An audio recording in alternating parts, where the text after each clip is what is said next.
2015ஆம் ஆண்டு முதல் 2022ஆம் ஆண்டு வரை தமிழ்நாடு அரசால் கோரப்பட்ட பேரிடர் நிவாரண நிதியில் வெறும் 4.61% நிதியை மட்டுமே மத்திய அரசு ஒதுக்கியுள்ளதாக அதிர்ச்சி தகவல் வெளியாகியுள்ளது. இது பற்றிய ஒரு செய்தி தொகுப்பை தற்போது பார்க்கலாம்.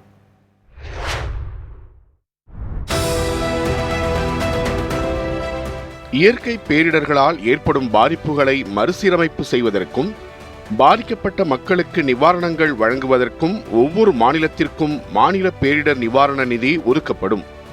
இந்த நிதி எந்தெந்த மாநிலத்திற்கு எவ்வளவு ஒதுக்க வேண்டும் என்பதை 5 ஆண்டுகளுக்கு ஒருமுறை மத்திய அரசால் நியமிக்கப்படும் நிதிக்குழு தீர்மானிக்கிறது.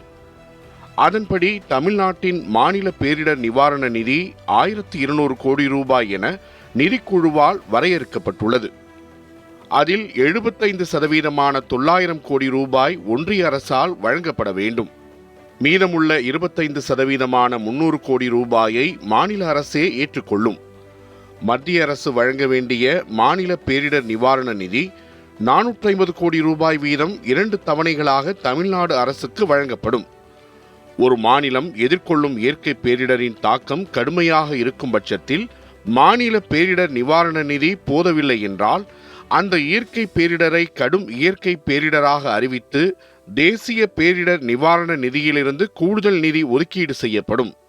ஆனால் தற்போது வரை பேரிடர் காலங்களில் தமிழ்நாட்டிற்கு மத்திய அரசு போதுமான நிதியை ஒதுக்கவில்லை என்ற குற்றச்சாட்டு தமிழக அரசால் முன்வைக்கப்பட்டுள்ளது. குறிப்பாக 2015-2022ஆம் ஆண்டு காலகட்டத்தில் தமிழ்நாடு அரசால் கோரப்பட்ட பேரிடர் நிவாரண நிதியில் வெறும் 4.61% நிதி மட்டுமே மத்திய அரசால் ஒதுக்கப்பட்டுள்ளது என தமிழக அரசு சார்பில் தெரிவிக்கப்பட்டுள்ளது. இது தொடர்பாக தமிழக அரசு வெளியிட்டுள்ள அறிக்கையில் 2015ஆம் ஆண்டு வெள்ள பாதிப்பின் போது தமிழக அரசால் பேரிடர் நிவாரண நிதியாக 25,912 கோடி ரூபாய் கேட்கப்பட்டதாகவும் அப்போது மத்திய அரசு சார்பில் வெறும் 1,738 கோடி ரூபாய் மட்டுமே வழங்கப்பட்டதாகவும் தெரிவிக்கப்பட்டுள்ளது. 2016-17ஆம் ஆண்டு காலகட்டத்தில் தமிழ்நாடு எதிர்கொண்ட வறட்சி நிலையை சமாளிக்க தமிழக அரசால் பேரிடர் நிவாரண நிதியாக 39,565 கோடி ரூபாய் கோரப்பட்டதாகவும் ஆனால் மத்திய அரசு மூலம் 1,748 கோடி ரூபாய் மட்டுமே வழங்கப்பட்டதாகவும் தெரிவிக்கப்பட்டுள்ளது. அதே காலகட்டத்தில் தொடர்ந்து வந்த வர்தா புயல் பாதிப்புகளுக்காக 22,573 கோடி ரூபாய் நிவாரண நிதி கோரப்பட்ட நிலையில் மத்திய அரசு 266 கோடி ரூபாய் ஒதுக்கியது. 2017-18ஆம் ஆண்டு காலகட்டத்தில் ஒக்கி புயல் பாதிப்புகளை சமாளிக்க 9,302 கோடி ரூபாய் நிதி கோரப்பட்டது. அப்போது மத்திய அரசு மூலம் வெறும் 133 கோடி ரூபாய் மட்டுமே வழங்கப்பட்டது. அதேபோல 2018-19ஆம் ஆண்டு காலகட்டத்தில் பெரும் தாக்கத்தை ஏற்படுத்திய கஜா புயலின் போது தமிழக அரசு மூலம் பேரிடர் நிவாரண நிதியாக 17,899 கோடி ரூபாய் கோரப்பட்டது. ஆனால் மத்திய அரசு 1,146 கோடி ரூபாயை மட்டுமே ஒதுக்கியது.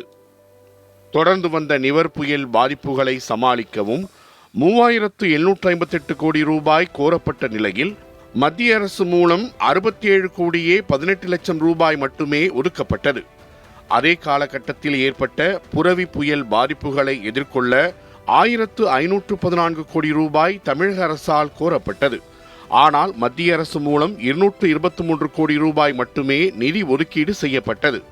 அதேபோல 2021-22ஆம் ஆண்டு காலகட்டத்தில் கனமழை மற்றும் வெள்ள பாதிப்புகளை சமாளிக்க தமிழக அரசு மூலம் 6,229 கோடி ரூபாய் நிதி கோரப்பட்ட நிலையில் மத்திய அரசு மூலம் 352 கோடி ரூபாய் மட்டுமே வழங்கப்பட்டது.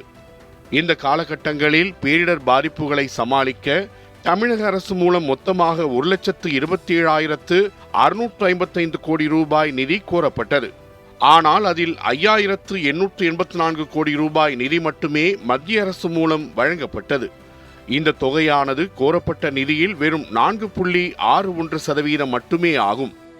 சமீபத்தில் தமிழ்நாட்டின் மாநில பேரிடர் நிவாரண நிதியின் 2வது தவணையான 450 கோடி ரூபாய் மத்திய அரசு மூலம் வழங்கப்பட்டது.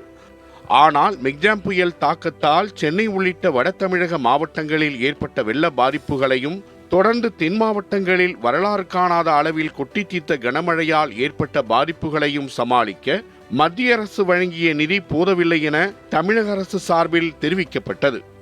அத்துடன் இந்த இரு பேரிடர்களையும் கடும் இயற்கை பேரிடர்களாக அறிவித்து தேசிய பேரிடர் நிவாரண நிதியில் இருந்து கூடுதல் நிதி ஒதுக்க வேண்டும் எனவும் தமிழக அரசு சார்பில் கோரிக்கை விடுக்கப்பட்டுள்ளது.